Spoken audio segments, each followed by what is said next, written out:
booking him until somebody beats his brains out, and I'll get to watch it.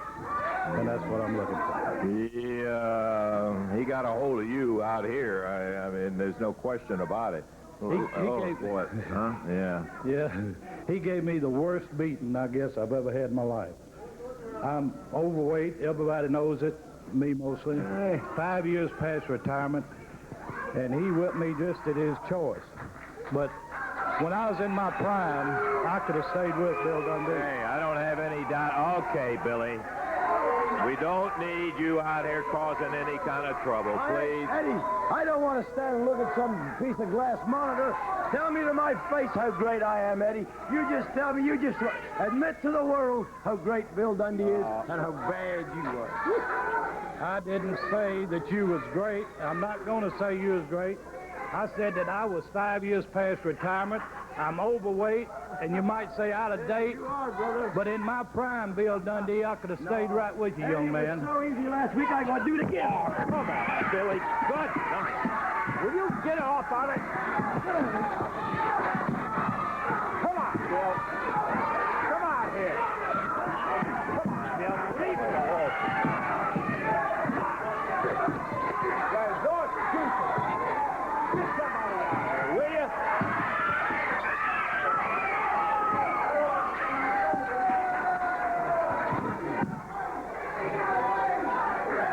Let's take a break, and we'll be back here in just a minute. Okay, we're going to be back in the ring here in just a moment.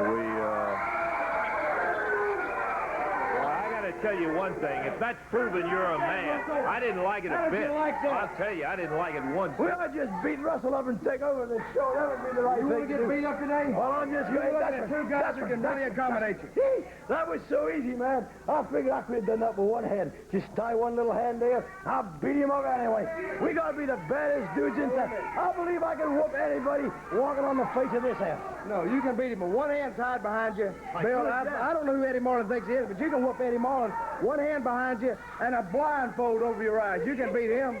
No, you can't see it. That would make it even. Who does he think he is? He's admitted he's 5 years past his prime. That's right. He's overweight. He's out of date. He's in a young man's profession out here, and he's out here trying to push Bill Dundee around. He wasn't trying. All he had guts enough to get in the ring at least. Hey, if he had kept his big mouth shut and hadn't said when he was in his prime he could have beat me up, I wouldn't have been mad.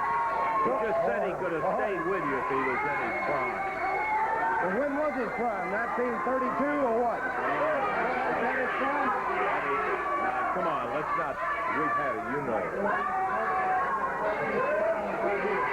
It's not going to be, but Bill Dundee stood right out here and said that he could beat me blindfolded and he could beat me with one hand tied behind me. I may be 5 years past my time, overweight, but I'm still a man. And that match will be signed, Bill Dundee. You'll tie your hand behind you and you'll put a mask on your face, and I'm going to get in that ring and see what I can do about evening up for this right here. Yeah. It's going to be what? I got his name on the contract. He'll either do it or all the fans will get what they want. He will be fired. Oh, no. You'll throw your weight around now, Marlin, right? One prerogative. I thought you was a man. I'm a man. Okay. Get in there with him. I'm going to accept your challenge. I'll put the blindfold. I'll tie one hand behind my back. And you ain't going to fire me. You just leave their two big muscle-bound freaks in the dressing room, Daddy. You blindfolded the arm behind. You got it. Yeah, well, you're the one that opened the mouth and said he could beat him with one hand behind his back and with a blind. I didn't know anybody's going to come out and sign no match. That ain't fair, Eddie Marlin. So what he's saying is, if I don't wrestle him in them conditions, he's going to fire me. That's what he said. That's exactly what he said. Well, all I can say to you, boy, I hope you got a good lawyer. Okay, Davey, enough of that. Let's head to the ring. We got action coming. We've seen a lot of things since he's been back here, and no exception when it comes to pulling stuff that really gets to you. One guy that's been kind of a thorn in his side has been Koko Ware. Yeah. They had a match down at the Coliseum, and boy, it was a dandy. Let's take a look at some of the action that happened. Watch it, Lance. I just made the comment. I was nervous about the Guru. Chain right there. Guru just threw Dundee a chain. Here comes Koko. Bam! Nailed him. Decked him with a chain on his fist. Calhoun down on the floor.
you saw, I hope you got the 1 point in there, where they had 3 of them on Koko Ware. They had Mantell and the Guru, Mega Maharishi, and Dundee all on Koko, till Phil came out there and flat gave it to him and ran him out of the ring. Dundee lost it on disqualification. Here comes Koko and Phil Hickerson. I was pointing out that at one point they had 3 of them working on you, Koko. Exactly right. You know, Dundee, he must be the biggest coward in town. You see, every time I get Dundee in corner, you know, having beat, what happened? Here come Dutch Mantell, here come that Guru, whatever his name is. They want to jump in the ring. Well, I'm sick and tired of it because I got a good man right here that's going to watch my back like I'm going to watch his back. So I want to tell you one thing, Bill Dundee. I don't really care nothing about being in the tag matches because I want that Southern belt, and I know I can beat you for that Southern belt. But, you know, the Southern Tag Team belts will be fine right now because you're looking at the Southern Tag Team champions right now because Monday night, Phil and myself, we're going to beat you, boy. Yeah, you got an AWA Southern Tag Championship, Phil. Koko would rather have Dundee by himself, and I'd rather have Mantell by myself because they've got something we want is my international belt and his Southern belt, right? But let me tell you something. You run around here at Dundee and you brag that you've got these belts and you've got them belts and everything. But, brother, let me tell you something. Monday night, after it's all over with and the fight is over with, you're not going to be wearing 2 belts, brother, because we're going to take that Southern belt away from you. Because you're looking at one thing, you got the man with the speed, and I got the power. And when you put them together, brother, we're going to do the bird all over them. Yeah. One thing I like is both of you have had great tag experience before with other partners, so you ought to be a whale of a tag team together. That's right. We're going to be the men of the hour. We're going to be the men with the power. We're going to be too sweet to be sour on your head, Bill Dundee and Dundee. You 2 snakes, you're going to go down. All right, looking for Hickerson and Ware together. Ought to be a doggone good tag team because you remember, of course, Koko with Bobby Eaton is one of the great tag teams, and Phil Hickerson with Dennis Condrey. They both have great somebody like Dutch Mantell out there with that stupid whip walking around. We're going to see if right now we can get Steve Keirn out here. Here he comes. Steve of the Fabulous One and his partner Stan Lane. I got my hands full here, Steve, just a minute. Before we get into talking to Steve, you wanted to have a moment to say out here, I wanted to bring this to the attention of the people that I think is one of the neatest packaging jobs. Hey, see what it says right there? Steve Keirn. Okay. All right, how's that? Okay, these are Stan and Steve, the Fabulous One dolls, and they're available at all the better toy counters around, and we hope they do very, very well with that, Steve. That's good. I love that, man. That's a great little pair. Isn't that an honor? Yes. To me, that's a great honor to have something cast like that after you. You know, it's a privilege to have it out here, but something maybe I can hand down to my grandchildren if I ever have any. Okay, and you got the AWA shield that's going to be there as a souvenir in that pack. Let me set this down. Okay, now back to some other different kind of business. Okay, Lance, you know, I'm out here. I've got interview time, and everybody's wondering probably where Stan is, but being the holidays, we finally reached the time where we can possibly go home and get to see our families again, and Stan's home with his family having Thanksgiving holidays. And I just want to say, you know, everybody's probably wondering what's happening with the Fabulous Ones because it seems like they're not really fired up anymore. They're not really into what they're doing. But you know something? We got out there with a team last week, Pat Rose and Tom Prichard. And when we went out there, we went out there a little bit lighthearted thinking, well, we'll just take our time and we'll go out there. You know, I'm going to tell you, Lance, it never fails when I come out here. I swear, I must have something about me that just draws women out here or just draws somebody to come out here and slap at me. No, Sherri, what is it? I want to talk to this pretty boy here.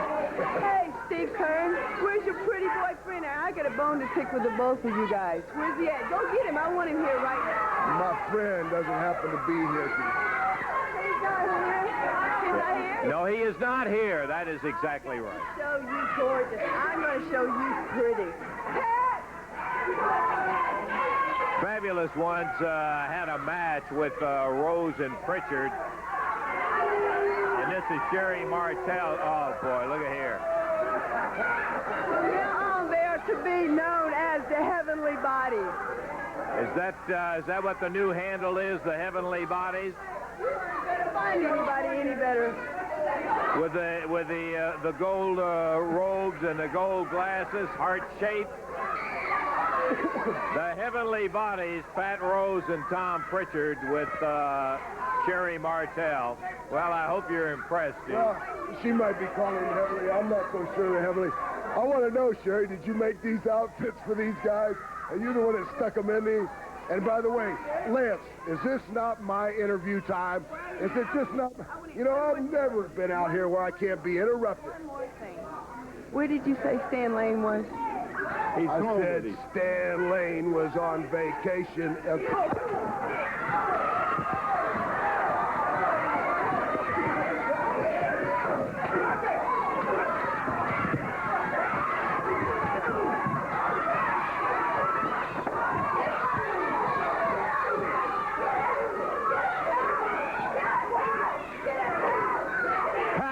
With that belt, and they're whipping on Steve Keirn as Tom Prichard holds him.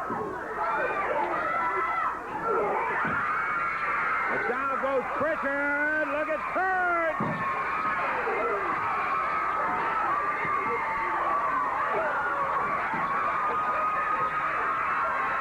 Hightailing it. Rose and Prichard, along with Sherri Martel. Steve Keirn sent him on the road. Good night.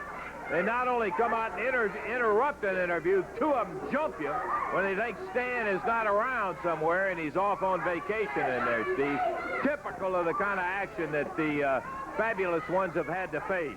Let me tell you something, Lance. I started to say something when she came walking out here.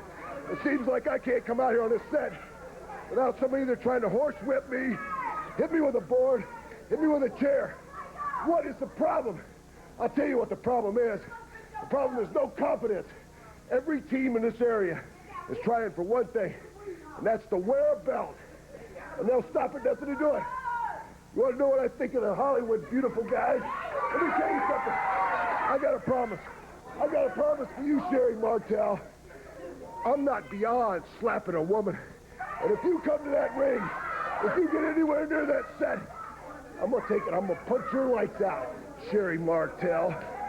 Okay, Steve Keirn, I can't, as a matter of fact. We hope maybe you'll take advantage of what you can. Speaking of the Jerry Lawler Show, let us bring out the King right now. Oh, they're proposing some evil things happen to Jerry Lawler come Monday night. Lance, I've heard of a lot of stipulations in my day, but this is one of the, I guess it's just a classic. I don't know. Now, I heard, first of all, I hear Tony Falk come out here and say that, you say he used to watch me wrestle when he was a little kid, right? He looked like he's about 60 years old himself standing out here. He's trying to tell me how young he is. Now, let me just say this, Lance. I remember back, do you remember when, what was the team? The Kangaroos were here years ago? Oh, yeah, sure. Okay, there was Al Costello and the Kangaroos. They used to have a manager named Crybaby George Cannon. That's right. And somebody, back then, they had a stipulation in one of these matches where if the Kangaroos lost the match, they were going to put a diaper on Crybaby George Cannon. Now, granted, he weighed about 400 pounds, and he was a big, fat jerk. Well, anyway, they beat the Kangaroos, and they did put the diaper on him. And after that, that was the last time that he had the audacity to show his face in Memphis. Well, Tony Falk, I can tell you this. I saw George Cannon have to lay down in the middle of the ring and get a diaper put on him right there at the Coliseum, and that is exactly what is going to happen to you. Now, he went to the promoters. He came up with this idea, well, it's going to backfire on you because you're going to feel so stupid when you're laying there and they powder your behind and put that diaper on you, and then you stand up in front of about 8,000 people and walk around that Coliseum, brother. And if you think that I'm a crybaby, and if you think you can beat me, well, you're going to have another thing coming down there Monday night, punk, because I'll tell you one thing, I didn't get the name of being the king around here for nothing. I'll knock you so high in the air you'll starve on the way down, punk, and that's a promise. You be there Monday night, because you're going to come in wrestling tights, and you're going to leave wearing a diaper, I can guarantee. Okay, Jerry, good luck. I tell you, some of these guys forget the fact that it's a two-way street. They get these great ideas of what they're going to do, the king or somebody. They forget it's a two-way street. It will be on. The baby diaper match is exactly the rules that will be on that match coming up Monday. We got more action. Be back to it. We'll introduce you to Rick Casey in just a moment.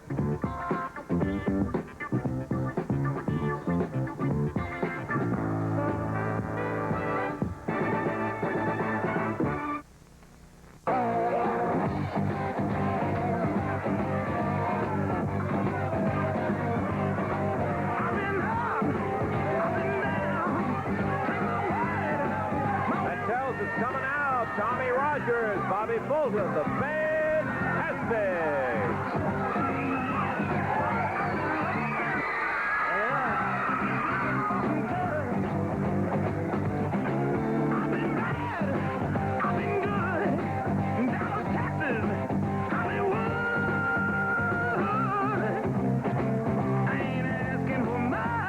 Bobby Fulton leading the way around the ring, leading the fans. Tommy Rogers right behind him. Boy, the fans love him, man. With good reason. They have really looked good. They discovered gold when they got together, did they? Boy, they did. What a tag team they are. Give away size many times when they step in there, but doesn't seem to make much difference. They've got all the tools they need to be champion wrestlers. They're proving it. They lay down a couple of impressive double drop kicks when they get somebody going. All right, fine, Bobby. We're ready for the action, and I think tough veteran Dutch Mantell. All right, Tommy, good luck to you up there. Tony Falk and Dutch Mantell, and we're ready for the official introduction. All right, it's going to be one fall, 15-minute time limit. Introducing at a total weight of 461 pounds from St. Louis, Missouri, Tony Falk. From Oilcroft, Texas, Dutch Mantell. Going against him at a total weight of 449 pounds. From the City of Angels, Los Angeles, California, Bobby Fulton, Tommy Rogers, the Fantastic. High five. There's referee Jerry Calhoun. We're set to go with a one-fall, 15-minute time limit match.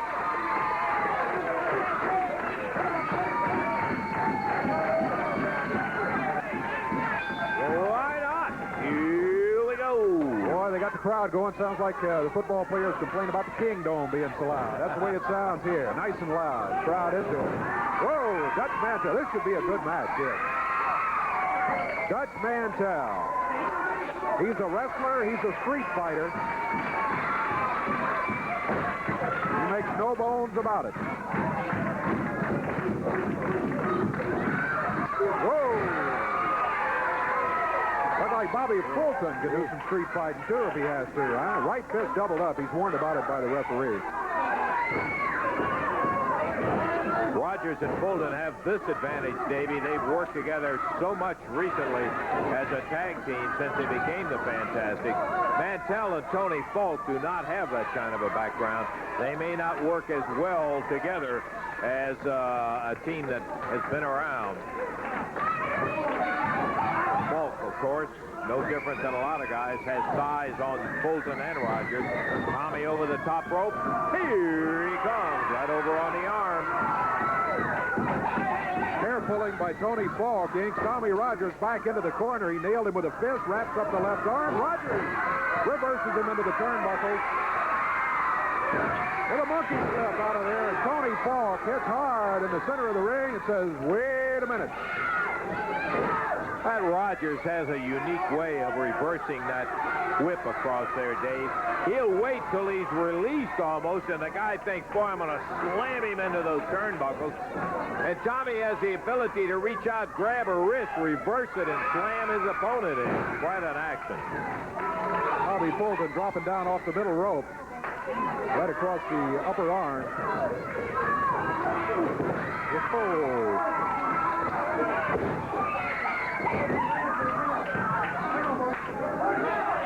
Mr. Falk has not had much success, first against Tommy Rogers and now against Bobby Fulton. I think he would very much like to make a tag on Dutch Mantell, but he can't reach the corner. So I think Rogers and Fulton both are wise enough to know that the guy to keep in there is Falk, not Mantell.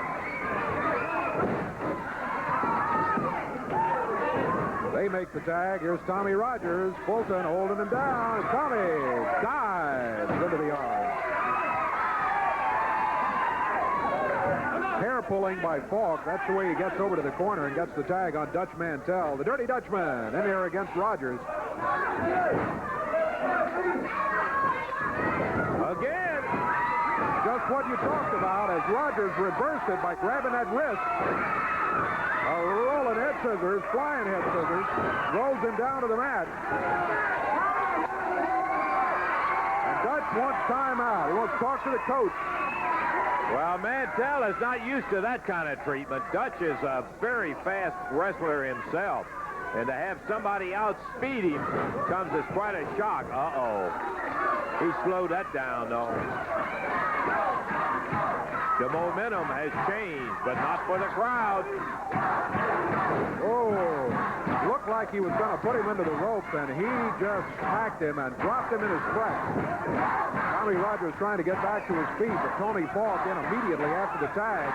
Now Falk, with renewed confidence, goes to work on Tommy Rogers. He took quite a beating from Tommy when he was in there earlier, but now Falk feels like his team's got the momentum. Tommy Rogers trying to take it back. Dutch Mantell with a handful of hair, trying to keep him back in the corner so Tony Falk can continue to work on him.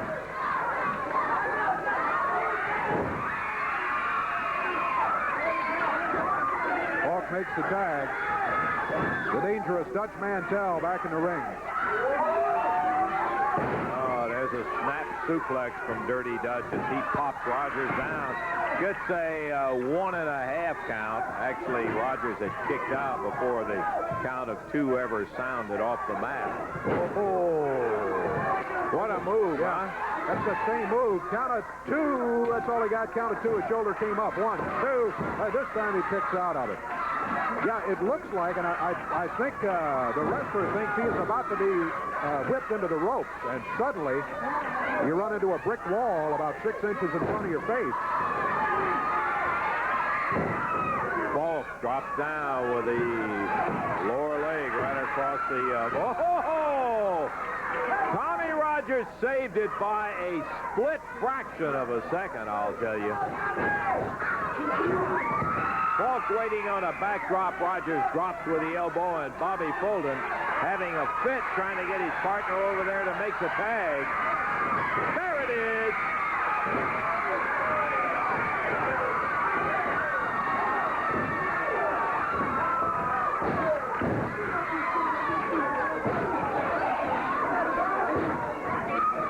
Bobby Fulton doing good work, but in trouble. And Tommy Rogers coming back. Everybody in the ring. For a minute, it looked like it was going to be 2 against 1. Falk and Mantell against Fulton. Now Mantell's back out. Whoa, look how he pulled down the rope and over the top rope. Goes Bobby Fulton. Referee did not see that move. Otherwise, it would have been disqualification. Here's Taurus Bulba. The Sheepherders out here. And with the interference,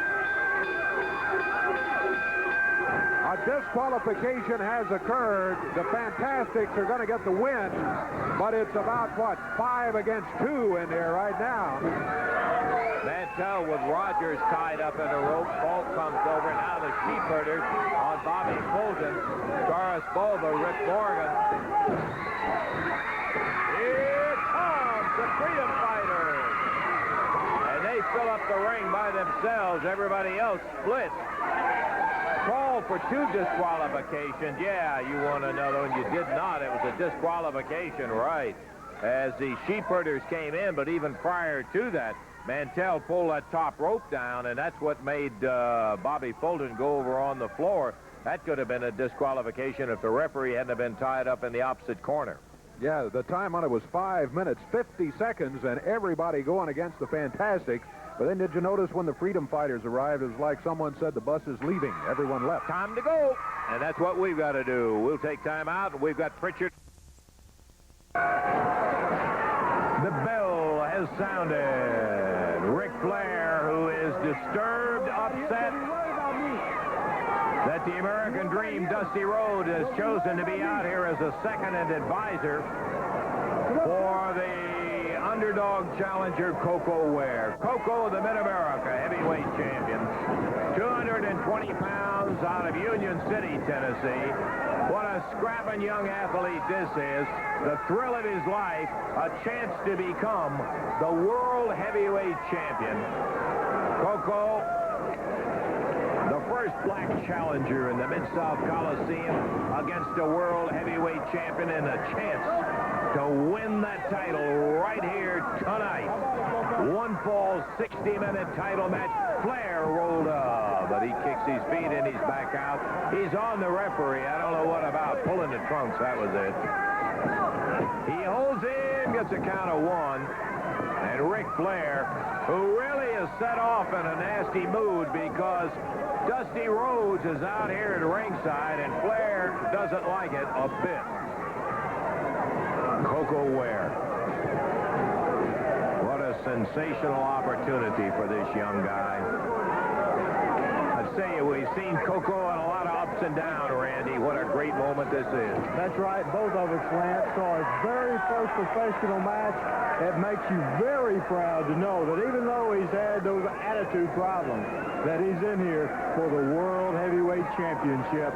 And win, lose, or draw, Koko can be very proud of the fact that he has received this shot, Lance. We were talking to Koko before the match, and as you might expect, this young fellow from Union City, Tennessee, going against such a distinguished character as the World Heavyweight Champ, Ric Flair, he is very nervous. He's going through basics, and that's a smart thing. I think Dusty advised him of that. Stick with the basics till you get yourself settled in there and ready to go into a rhythm. He's going with a side headlock. He mares Flair over. He's hanging on to the headlock. Boy, you know, and I know, the Birdman can flat go. One of the best drop kicks ever seen in professional wrestling. And Ric Flair, who thinks he's got a surefire pushover, and this young fellow from Union City may be in for an amazing shock of his life. Ware hanging with that side headlock on Flair. Dusty hollering up a little advice from time to time. Forearm shot to Ware. Shoulder puts Flair down on the deck. Over the top. Nice leapfrog by the champion. Reversal. And Flair fights it. Koko. Snapmare over and down. Count of one. And Flair gets that right shoulder up. Oh, boy. You know, it always blows my mind when I think how close. There was a split second. One more count. And Koko Ware is the world champion. It's so close, Lance. I mean, makes me nervous just watching this. Oh, I'd love for it. You don't like to be prejudiced, but when you've known a guy for years, you'd love to see him get the chance and would love to see him win the world title. Oh, it just turned the wrestling world over. Back off the ropes, and the referee says, okay, fellas, let's keep it that way, nice and clean. Flair can get your dander up without a question, but what a class wrestler he is, man. He can get on that ring hard. The only thing I would point out, he is expecting to have a relatively easy time. Though he's smart enough as champion to know wherever you go, whenever you're against a man in the ring on any given night, it could happen. Nice set of moves from the champ, but it's reversed on in. Wasn't expecting the speed. Look at that scissors. He pitches Koko forward, and Koko fires up at him, and now he's not having it. He's not having any of Flair pushing him around.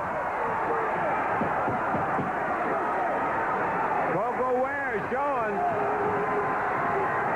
that he's not at all the champion. He may be nervous, and I think all of that's by the board. As Flair, whoa!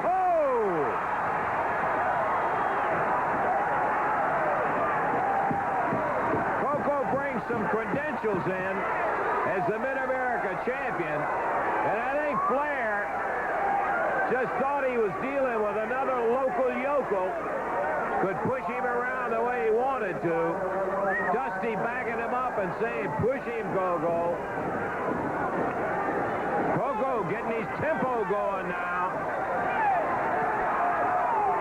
Got the crowd behind him as the champion steps through the ropes again.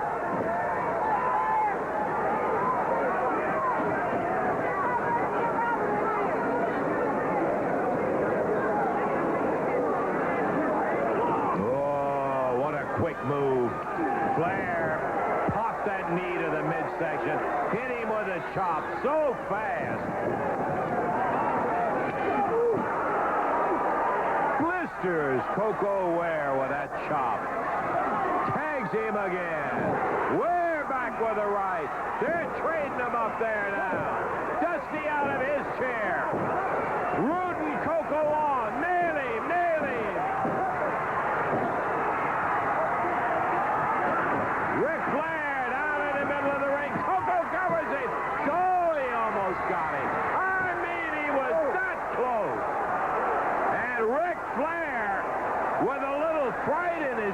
face for the first time as he realized how close he was to losing his championship. Flair stops him with a knee, chops him. They're trading licks again.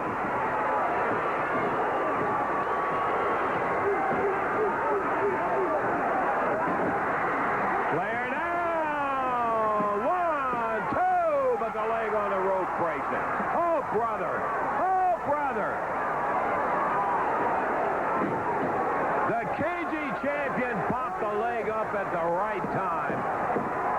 He couldn't shake Koko. Flair in the corner saying, hold it, hold it. 7 minutes into the action, and Koko Ware stunning the world champion.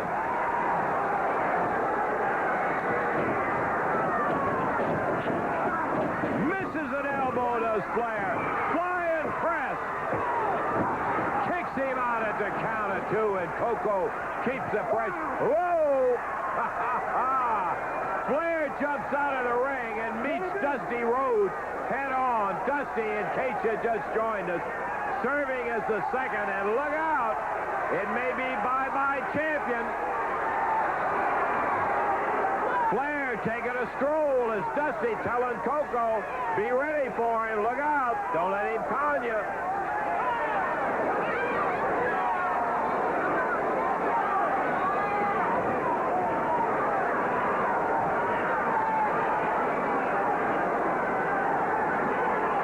Flair back in the ring, and Koko waiting on him.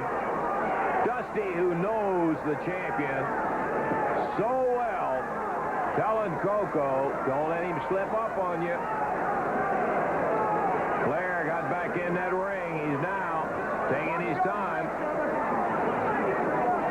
Flair massaging his jaw where Koko caught him with a solid right hand. Champion ties it in with a challenger.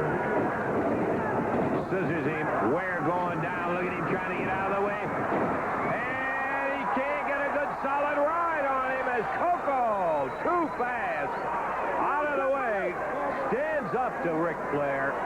And Nature Boy having a little different look. He is getting mad now. This time he goes in behind. Once again, Koko Ware spins. Flair out on the floor. He can't hold on to him. I think he's getting hot now. He is, Lance. I don't know if that would be an advantage for Koko or a disadvantage. With some wrestlers, you know, when they lose their temper, they get it going, but some make a mistake so quick. We'll see how Flair is when he's hot. Absolutely right, Randy. You can't tell how it's going to affect somebody as cagey. Nick Bockwing was one of those guys. When he gets mad, brother, look out, because he really steps up to another level. That's right. Jerry Lawler, too. We can name a few. Flair going to do a little test of strength. Koko took a serious chop right under the chin. Oh, he caught him. Maybe right at the throat. Koko is down and hurt.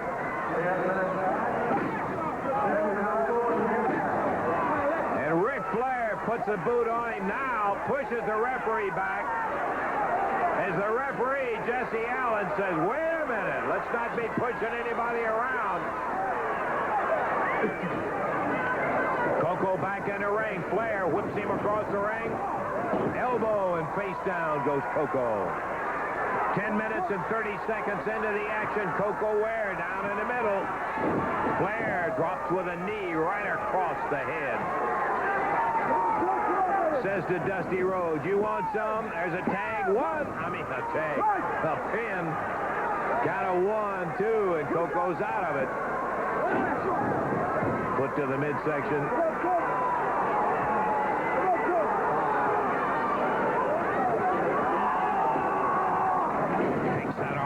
Behind into a hammer position on Koko Ware.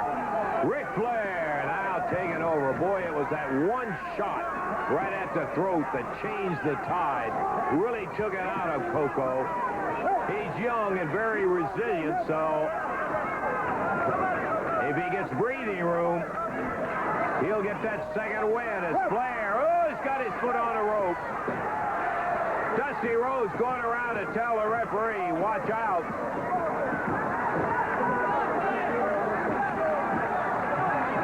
And once again, Flair with his foot on the rope, cranking that arm up.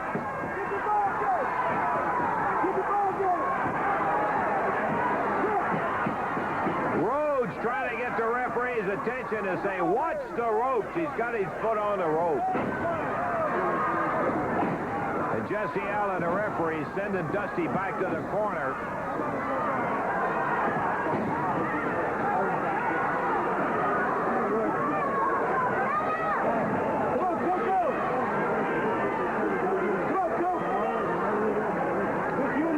Ric Flair snaps a bar on that arm and straddles right over Koko Ware. Buries his head down in the canvas.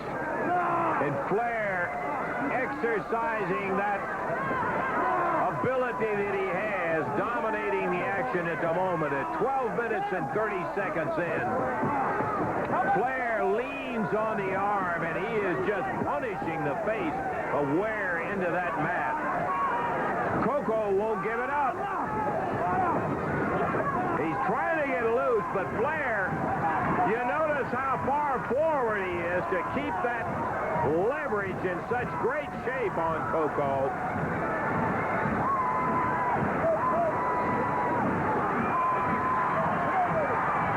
Koko Ware getting that adrenaline flowing. Comes up to his feet. The referee says, open your hand. And with that, Flair jerks him off the feet by the hair. Dusty Rhodes telling the ref, ask the people.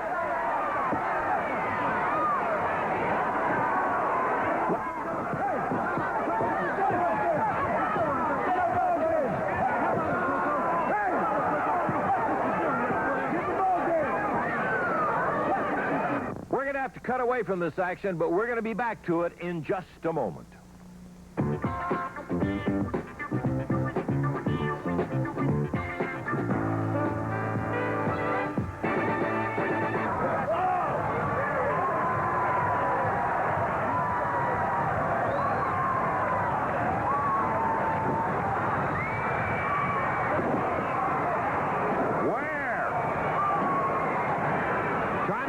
His way out of it. Slams with a right again. Big chop from Flair. Boy, he is catching him just right with that chop. Right under the chin. In the air. Ware deposited among the turnbuckles over there. Champion throttled him with that one.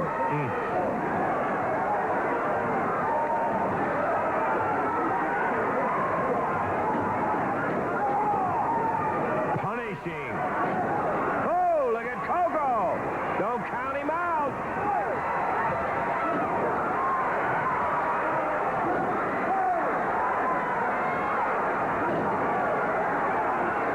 Koko, a little steam going from some of his punches, but he's still going at it.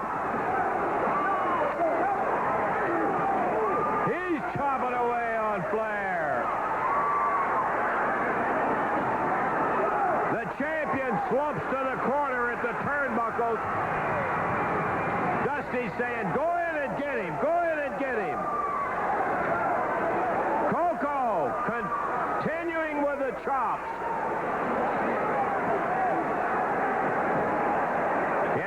Choke on Flair, and the referee stopping him as he blocked his arm. Flair dropped a knee in the midsection. Boy, there's an opportunist, to say the least. Reversal. Goes for a sleeper hold. It presented itself. Koko gritting his teeth, trying to hold on. He's given away a height advantage to Flair.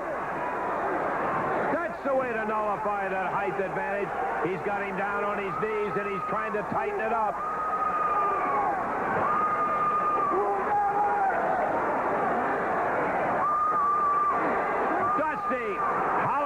Koko, pull him down, pull him down.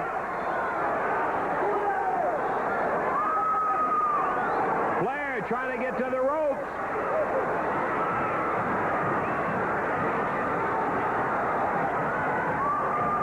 Ric Flair right at the ropes, but not in them.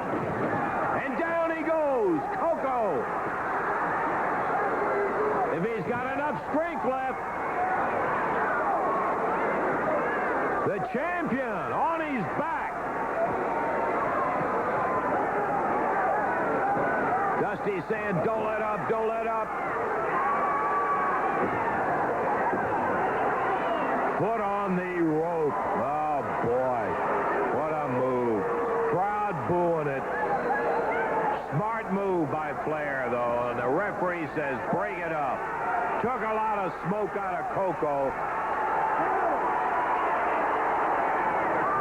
He's putting up a brave front as he gives him a little bird. He's waiting on the champion. Tags him with a right hand, another one. Flair. Still short of oxygen.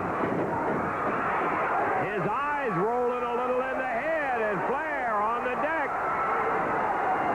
Count of 1, 2.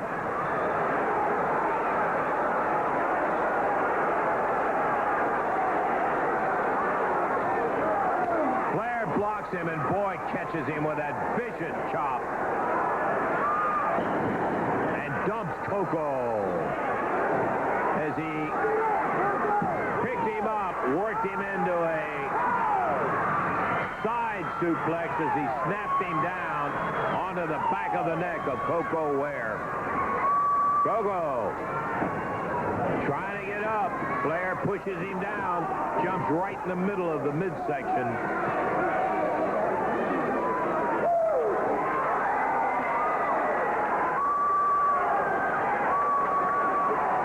Challenger. I hope not, but he may have shot a lot of energy. There's that famous figure 4 leg lock. Dusty Rhodes knows this may be the beginning of the end for Koko Ware. He comes around telling Koko, don't give it up, don't give it up. He's got a killer hold on him. The figure 4 leg lock has put a lot of tough challengers out.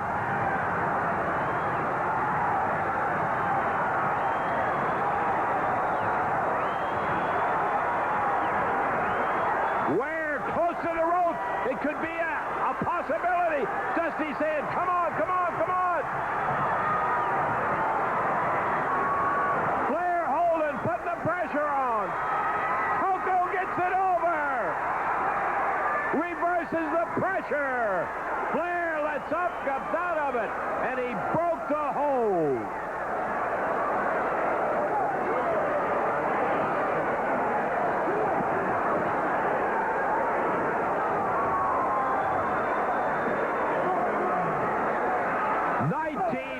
And 30 seconds, and Ware broke the hold. Slips in, a slide. 1, 2.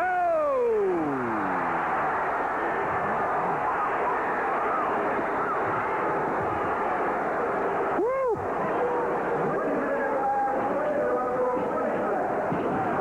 Koko with a shoulder.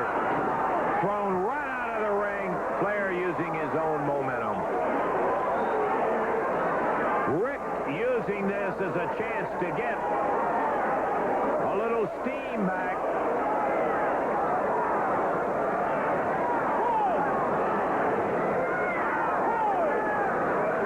Koko pulls himself up on the ring edge.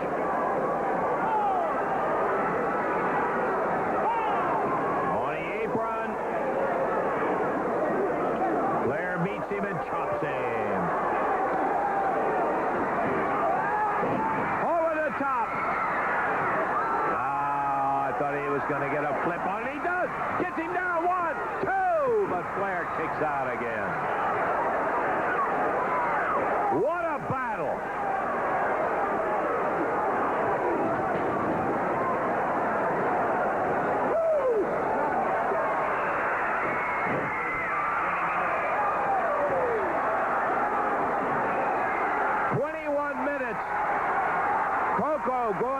figure 4.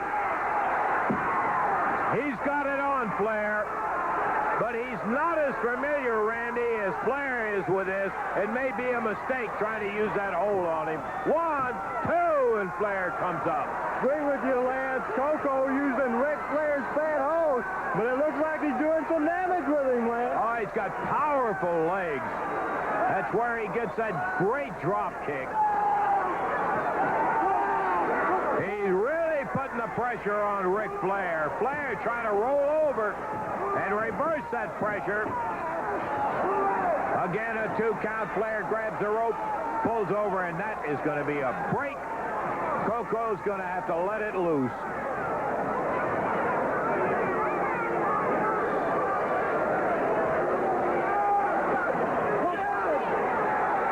Flair saying, hold it, hold it.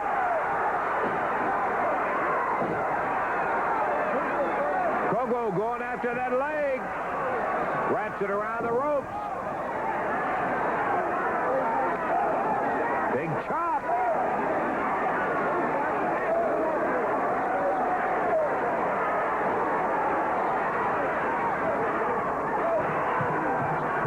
Koko and Flair trading licks. Nature Boy staggered in the middle of the ring. There's that big drop kick. Now he's on his home turf.